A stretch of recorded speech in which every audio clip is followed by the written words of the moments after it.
There's a runaway trolley barreling down the railway tracks. On the tracks are 5 people unable to move.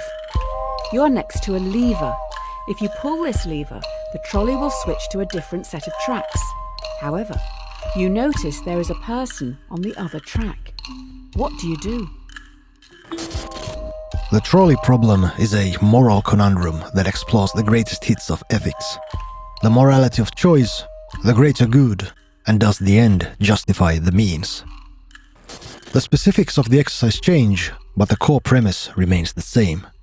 There is a calamity, a victim, a greater victim, and a choice of sacrifice. And then we, of course, toy around with the specifics. What if it's a child?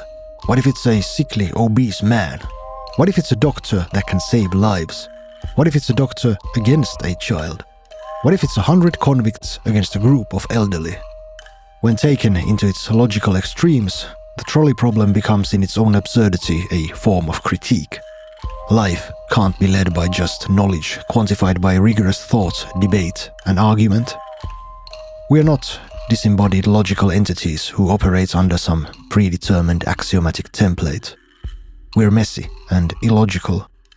But most important of all, we are embodied beings. And these hypothetical scenarios can't grasp the multiplicity of our lived, embodied experience. Life isn't black or white. It's grey. And it's grey only.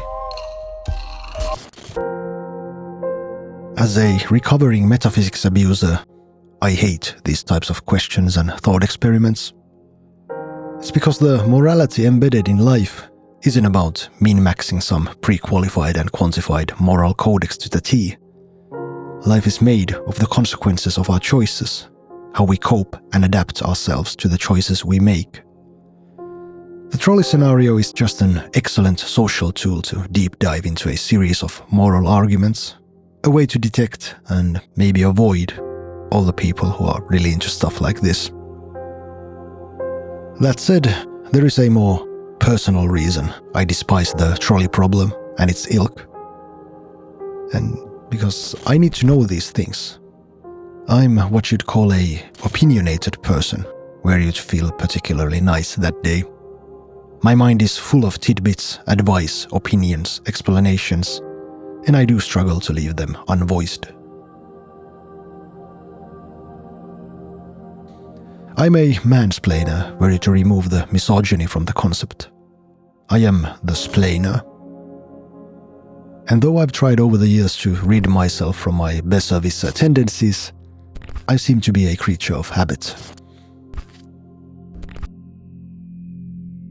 It's not about ego. Okay, it's probably somewhat about ego. But more than anything, I think it's about safety of sorts, of how to keep the chaos at bay. When faced with a question, I can't bring myself to say the 3 most frightening words in the English language. I'll not embrace the certainty of uncertainty, but go instead on mad conjunctures of possible reasons, ideas, and explanations. Anything is better than to utter those horrible words. I don't know. I need to fill the box of things I know to the brim, because the box that contains all the things I don't know is a tidal wave of chaotic potential, so massive in its expanse it can with ease drown me, crush me, sink me into the oblivion of potential. There is so much of the infinity and so little of me against it. To bulwark myself against this vast ocean is the only way to live, the only way to remain sane. Right? Right?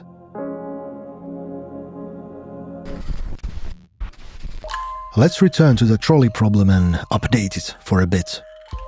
What if you were to travel in an automated vehicle, a car controlled not by someone of flesh and blood, but a consciousness of non-organic origin? A scenario very much just around the corner. The car is to hit a group of children that have just bolted out from somewhere. Kids are like that. No amount of AI development can change that. Is the AI supposed to crash to the side and kill you to save the children? Or ram the children to protect you?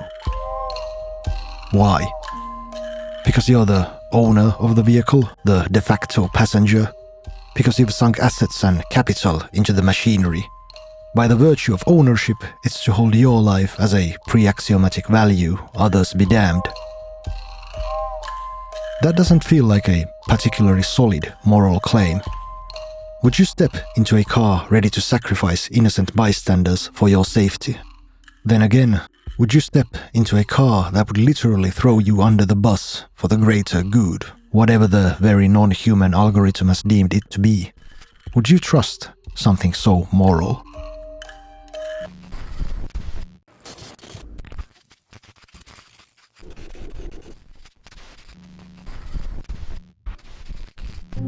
Soma is a dramatized trolley problem. Instead of a single mind-bending moral conundrum, the horrible choices are drip-fed to us. We uncover the tracks, the trolley, and the victims on the tracks in tiny increments. Full scope is a luxury we are rarely afforded.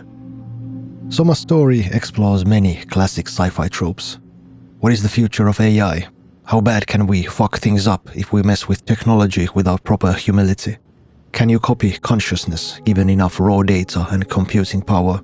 What would the nature of these digitized beings be like? Should we treat these beings as humans? Soma leans hard on the power of narrative embodiment to explore these themes. The game is presented entirely in first person. There is no outside narrative exposition. This is all you. It's your hand on the lever. This aids to redeem one of the trolley problem's core flaws, its detachment from embodied experience. Drama is the most powerful tool we have as a species to create empathy and to occupy different viewpoints. Soma has also a nasty Socratic temper. Its focus is not to be a compelling mystery or an interesting story. It's to poke holes into your presumptions, and it does this with surgical precision. Time and time again, the game takes its narrative pliers and goes righty-tighty on your moral axioms. All your presumptions of what makes us valuable individuals are just words, Soma declares. The reason you can hold on to these ideas is because the world has never tested your mettle. You don't know what is right. You have no idea what you are like. When push comes to shove, you're utterly rudderless.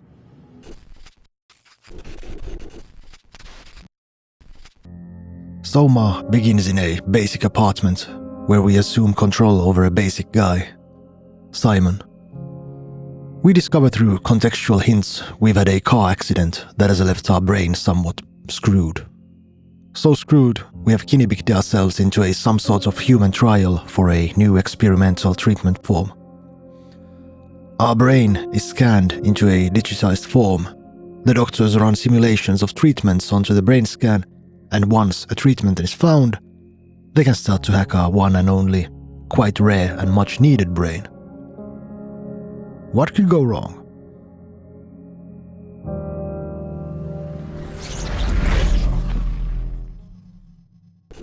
We're transported into some sort of industrial complex. The facility is in ruins. Everybody is dead. Everything is foobar. The hallways are filled with creepy robot-human monstrosities eager to rip us to shreds upon meeting. And here's the real kicker. It is the year 2104, and we are at the bottom of the goddamn Atlantic Ocean. So, all in all, shit's not great. How did we end up here? What the hell happened to this place? And how can we get out? One of the first things we meet is Carl Semken, a former employee of the facility. Poor Carl has gotten himself into a little pickle.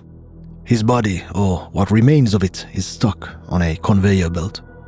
While we can see he's a broken down machine, in desperate need of a mechanic instead of a medic, we can't persuade Carl out of his delusions. To him, his limbs, bones are broken, muscles and sinews are torn. That's the reason he can't move. The ground is covered in his blood. He needs a goddamn doctor, and he needs it now. Why do we joke about a mechanic in a situation as dire as this? We leave Carl with his delusions and promise to return with help should we find it. A problem emerges. A failure in the electric distribution system forces us to reroute power.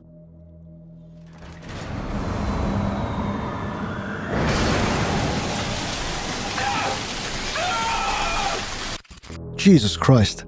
However delusional, Carl can suffer. Two options. We can deactivate the security door, the only thing between us and the creepy nautical murder robots we ran away from just earlier. Or we can run the current through the conveyor line, through Carl.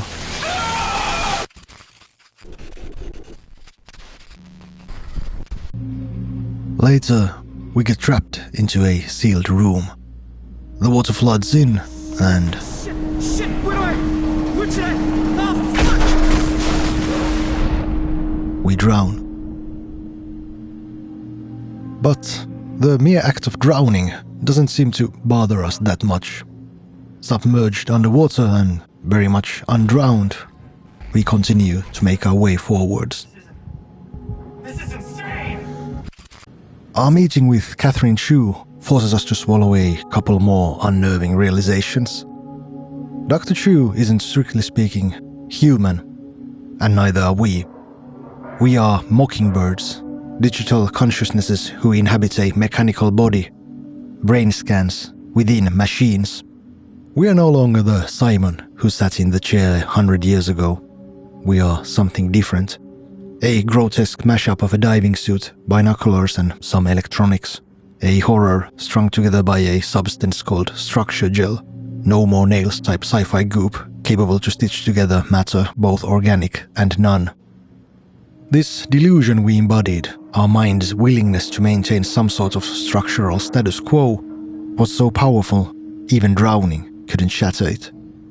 Was our delusion any different from Carl Semken and his broken body? The experiment couldn't save Simon. He died a mere month after the trial treatments, and 100 years later, mankind followed suit. The sky is pitch black with smoke. The ocean is dark. Incredibly dark. In the distance, I can see land. According to navigation, it's Lisbon and the coast of Portugal. Any signs of life? Over. Hopper? It's on fire. Everything is on fire. The flames, they're reaching all the way into the sky. It's unreal. Any signs of life? Over. No. Nothing but a massive firestorm covering the continent. An asteroid hit Earth just as mankind prepared for the 23rd century. All life on the surface was wiped out. Only a group of researchers escaped the firestorms on the surface. Their station, Pathos 2, the underwater research facility we reside in. Amongst the survivors, a desperate plan to save the remnants of humanity emerged. The brain scan from Simon acted as a blueprint for this new technology. The researchers sought to digitize their consciousness into a vessel, an ark that could be launched into space. Catherine, the spearhead of the project, pleads for our help, and we agree. As Catherine is just a disembodied mind, Simon is condemned to wander the hallways of Pathos 2 alone, until K8, a cute blobby thing able to open rusted doors, repair circuits, move weights. K8 is a blessing bestowed upon us in this hellhole. But in Soma, we can't have nice things. We need a certain chip, and two means arise. We can scrap K8, our beloved blobby companion. The rusted doors will remain shut, the unliftable weights unlifted. Or we can decommission Javid Goya. What's left of him prances around the ocean floor, content and oblivious to the fact he is no longer human. Is the help K8 could provide us on our quest more important than Javid's right to exist, to not be unceremoniously decommissioned for convenience sake?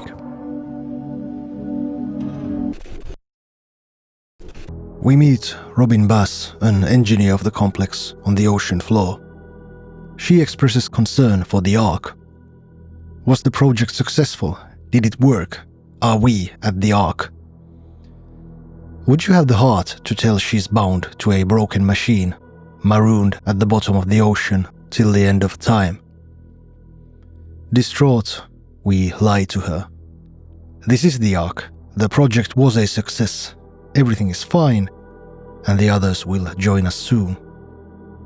Before we leave, we can unplug her power source and let her drift away. Assured by the notion everything is just fine. Everything will be...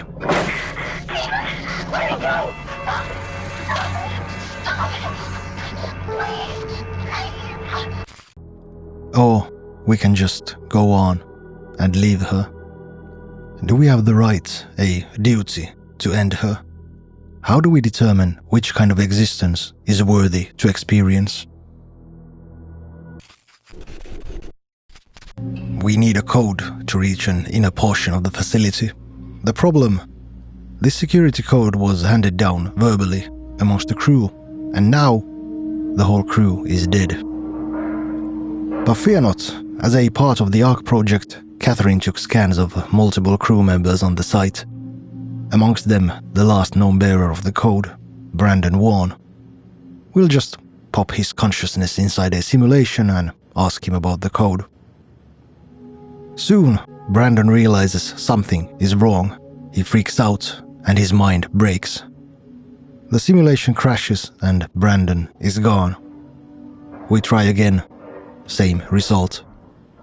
Every retry forces him to go through the same horrifying trauma we did. He sits on a chair and wakes up in dark nothingness. We scour through Brandon's belongings and figure out a deception. Dr. Wan was intimate with another crew member. Catherine constructs a simulation of Wan's companion and gains his trust. Yay, this doesn't feel morally troublesome at all. The deception proves fruitful and we can release poor Brandon's to rest. Before we move on, we can delete all the dormant scans in the database. Can we leave the door open for the possibility of similar horrors we just did? What type of existence is worth to conserve? When Project Ark began, the thought of multiple copies of the same consciousness disturbed many. A belief spread amongst the employees. For a split moment, there is a singularity between the original mind and its copy. If the original mind would cease to exist before any lived experience occurred, wouldn't you, in a way, live on as the only entity? If you were to, I don't know, slit your wrists after the scan, could you be transferred to the Ark? Could suicide claim your ticket to salvation? This romantic yet flawed misconception led to a wave of suicides on Pathos 2. The Project Ark was put on indefinite hold. Another analogy emerged amidst the faculty desperate to come into terms with this new, unnatural split state of existence. A coin toss. When the mind splits into two, roles are assigned. The original mind can either be transferred onto a new state of being, while the new copy fills the old one. One is destined to move forwards, while the other one stays put. 50-50 chance. A coin toss.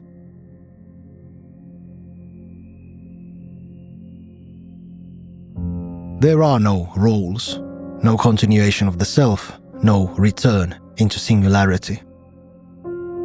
The original consciousness remains the same. The new one exists wholly and only as a new being. There is no going back. It's copy-paste, not cut and paste. Catherine tells Simon the fable of the coin toss to calm his nerves. She can't complete Project Ark if her only companion goes batshit insane from all the existential turmoil. And poor, naive Simon buys into this narrative of redemption. To reach the launch site of the Ark, we need to descend into the abyss, the deep, dark bottom of the ocean floor. The problem is, the diving suit we are bound to can't handle the crushing pressure of the underwater oblivion. We're gonna need a bigger suit. We scour the complex and manage to reclaim a more powerful suit into which Catherine can transfer her mind. You know, where this is headed.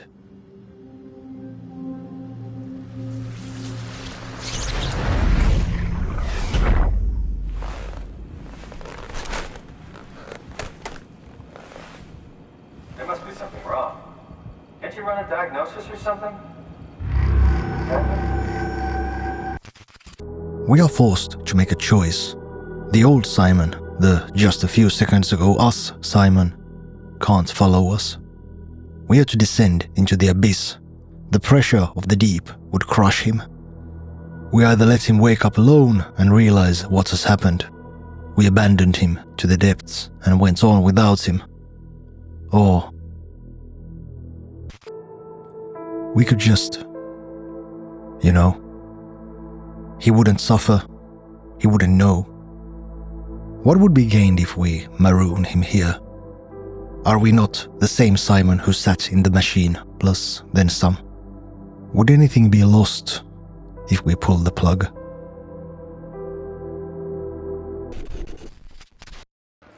We find Sarah Lindwall in the infirmary.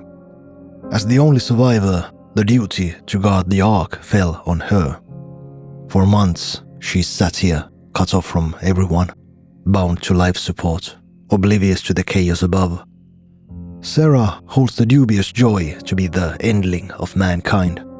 When met with the news of what has become of Pathos 2, Sarah has but one request. She wishes to die. She needs us to unplug her life support, too weak to move herself.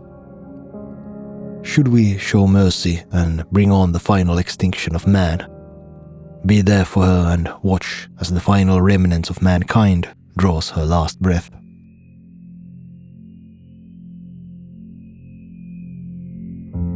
Why not grant her this final wish?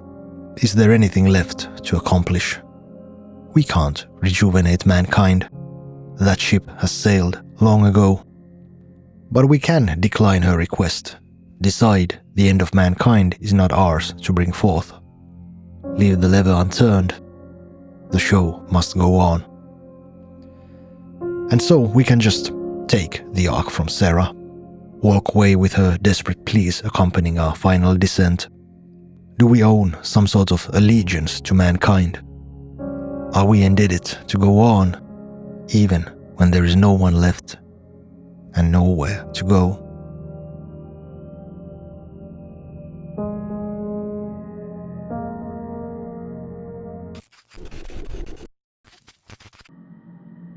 We're given the opportunity to destroy the Warden unit, the AI entity behind most of the horror we witnessed. It was the WoW AI that loaded up all the brain scans into the machines, that breeds these monstrosities we ran and hid from. The crew of Pathos 2 is in this horrifying stasis of undeath because WoW wills so. The underlying problem isn't the AI, it's semantics. The Warden unit does exactly what it is supposed to, as well as it manages. It protects and upholds life. You won't let me die. Nothing is allowed to die. The termination of the Warden unit will free Pathos 2 from this limbo. Life will return to a state reminiscent of the primordial oceans from which complex organisms emerged eons ago. Perhaps a hard reset is better than this transhumanist hellscape. Life as we know it took billions of years to emerge from the primordial soups. Has this ever occurred anywhere else in the whole history of time and space? We don't know. Do we have the right to wipe it all out just out of some moral sentiment of mercy and decency?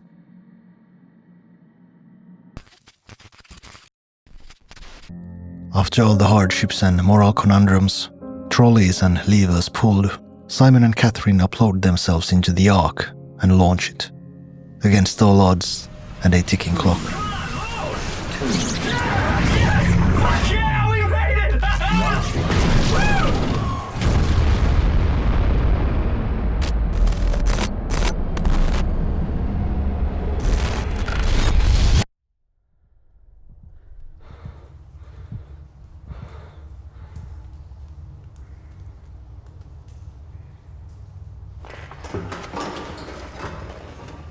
Whoa. Is this... Did it work? Mankind lives on in a new state of existence, and this digital colony can remain for God knows how long. The game closes as Simon runs towards Catherine in this paradisal promised land where they can thrive without care. But this isn't the only ending we are provided. It's copy-paste, remember, not cut and paste. The upload is complete in the nick of time. The Ark is launched, but... Yeah, we made it!